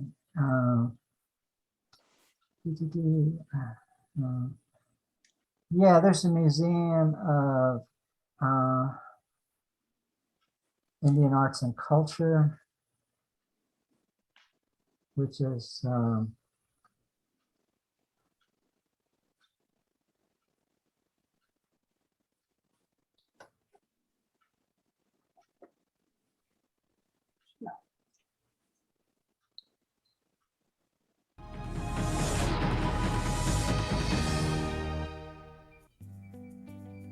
What I would like my people to know about my culture, it is vibrant and alive and enduring. This is the voice of a Southwestern Native American whose ancestors go as far back as 12,000 years. Peoples of the Southwest trace their origins to the Earth Mother, Pueblos, Navajos, Apaches, Utes, Paiutes, Oodom, and other native peoples of the region are inextricably linked to the land in which they live.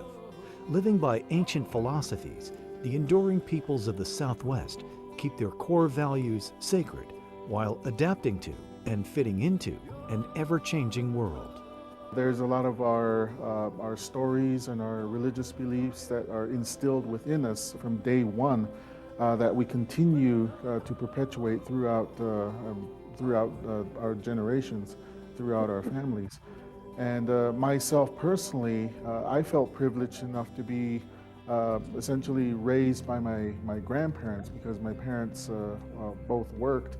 And so I feel fortunate enough to have learned my language and a lot of my traditions from my grandparents and taught to value and cherish those traditions that make us who we are. For centuries, their diverse history has helped shape the culture in this region of the country. Most of this has been demonstrated through their art. Okay, that's just an introduction to the museum, which is in Santa Fe, I think. But when I go to their website, Indian Arts and Culture, Museum of Indian Arts and Culture.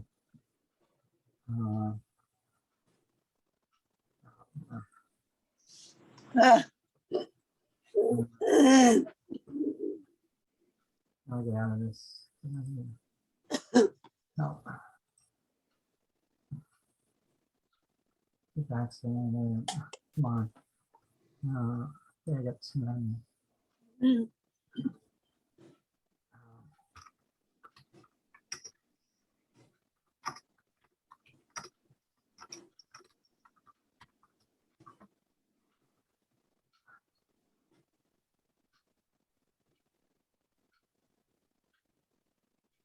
Yeah. Oh, why does that come up? It's coming up. Close. I didn't see the close one. There we go. Okay. Yeah, here's the museum.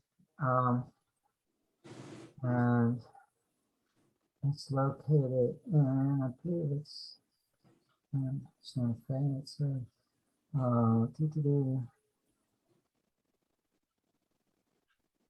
how sometimes they don't even give the place where it is. Like the most basic. Santa Fe. Oh my, Santa Fe. Okay.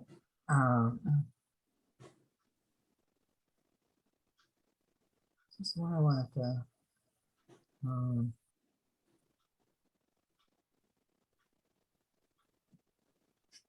So this will have a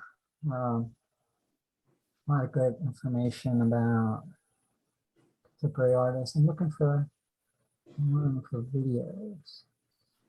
I don't know if it's this one. I'm on the wrong place. Exhibitions.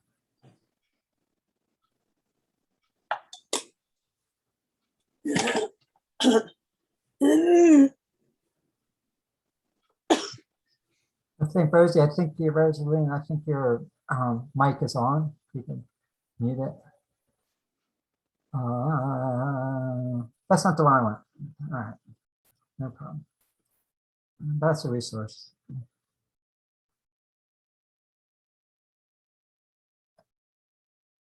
Yes, so many things like I saved.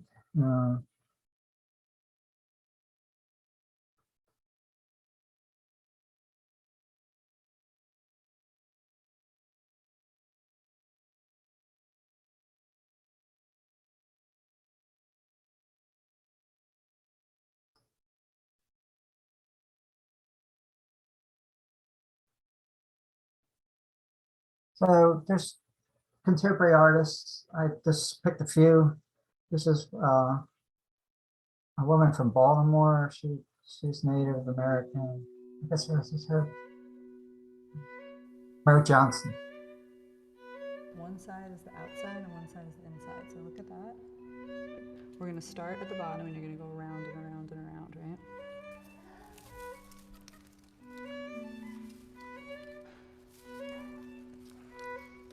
So this piece, it's a basket woven in the shape of a mouth guard. The basket works revolve around, in part, the collision of technologies. The first basket I did was a life-size AK-47 that was woven in the same kind of stitch that's a coiled basket. And that piece was really about things that have to do with survival and technology and what happens when our technologies, and oftentimes like our oldest technologies that have been, useful and really important for a very long time, are no longer valued in a new circumstance. And that often happens with collisions of culture or very different worldviews. That piece doesn't function as a basket to hold anything physical, but also doesn't function as a gun. And what it really functions as is a container for ideas. I've done a number of different kinds of baskets that are not conventional baskets in the sense that they don't hold berries, but they hold ideas and become another kind of container. You're doing a really good job though, honey. Thanks. The mouth guard is something that's worn by people who are putting their bodies in situations where they can be harmed. And so thinking about that along the lines of what it means to exist in the world and protection.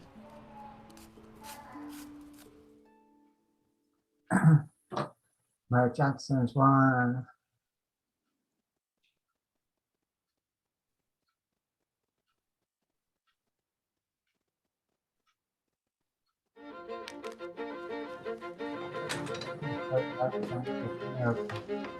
I love. So what, like I said, what the best known, most well-known contemporary Native American artists, they're commenting on this clash of cultures or using traditional methods and materials to make contemporary statements. Here's someone who does that. Like Buffalo Hyde. Buffalo Hyde.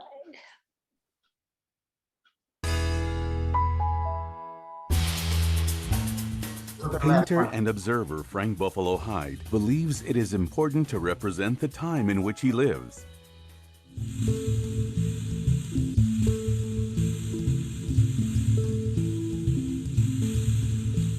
Pop culture, it is my work. Ice himself, that's great, huh? My work is very much influence and reaction to current events. Music, movies, literature. So it's not necessarily tied to a certain style of bright colors from the 80s. It's more of the true definition of popular culture, which is right now.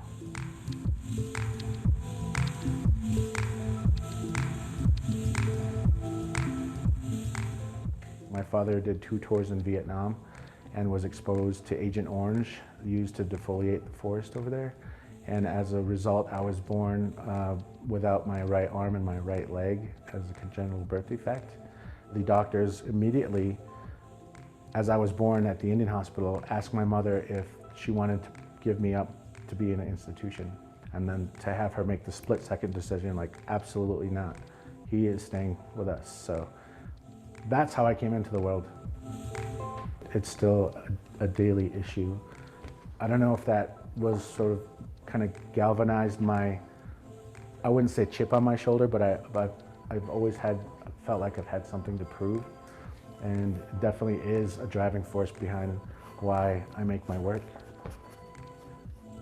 It would be great if I painted still lifes and landscapes and happy flowery things, and it would be, you know, almost a counterbalance to that, but I've chosen to do this work with content, and so it's even kind of alienates me even a little bit further.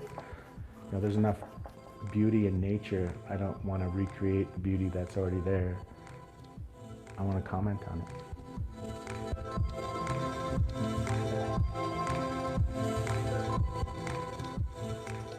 It's how I reconcile my father's service.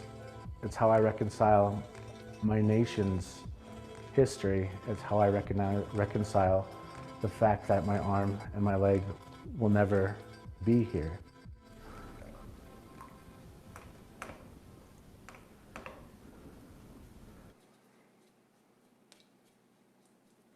The hardest thing to do as an artist is to get out of your own way.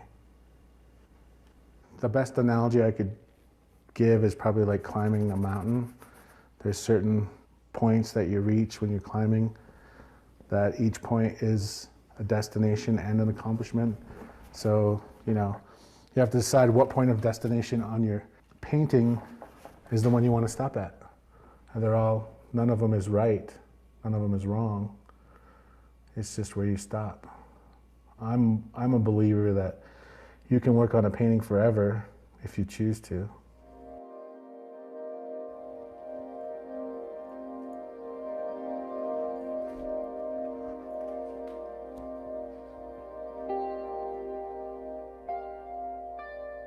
The first paintings that were made in history were to exchange information.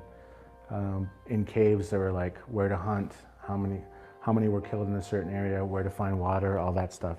And then later, as we progressed through history, there were major events of, you know, an ocean voyage or a conquering of a land, crossing a river. Paintings started out as the newscasts that are now being replaced by 5-second blurbs on your phone. So in a very real way, I have that sort of connection to paintings being about information. The work dealing with iPhones and digital reality really just came out of that need to document our times. I mean, the iPhone is the major change in the last 50 years that's happened to the world. It's changed everything. You hear stories from young people these days that, you know, their relationships are started and ended via text. People spend so much time on social media that they don't really know how to exist in day to day, or how to strike up a conversation with a stranger, or how to open a door for somebody that they don't know. Those images that I use are taken from dance demonstrations. They're done for the public, and I don't advocate anybody's reproducing any ceremonial content. The dance demonstration here in the Southwest is part of our tourism, and I have mixed feelings, just like I have mixed feelings about technology. I'm not saying it's bad or good, it just is.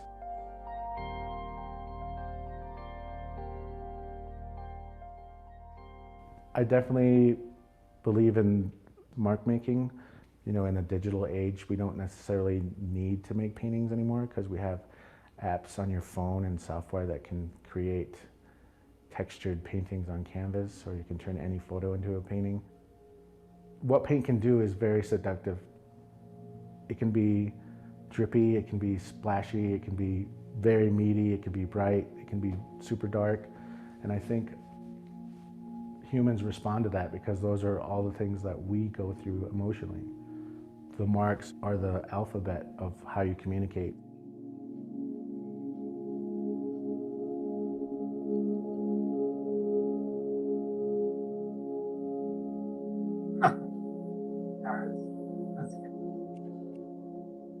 My parents both attended the Institute of American Indian Arts in the 60s when it was still a BIA boarding school. That is the same time that, you know, everyone holds up as the golden age of contemporary Native American art.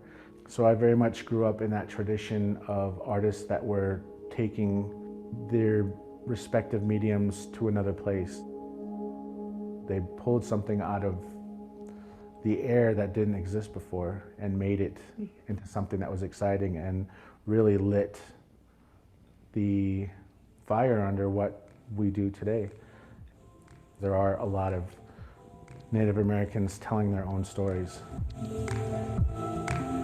right, it's 4 o'clock, we gotta end. So we'll continue with that, all right? So. I love him. Me too, he's great. I like it. Frank Buffalo Hyde, right? Yeah, Frank Buffalo Hyde, yes. Yeah, he's on YouTube, you can find him. Wow. Any closing comments?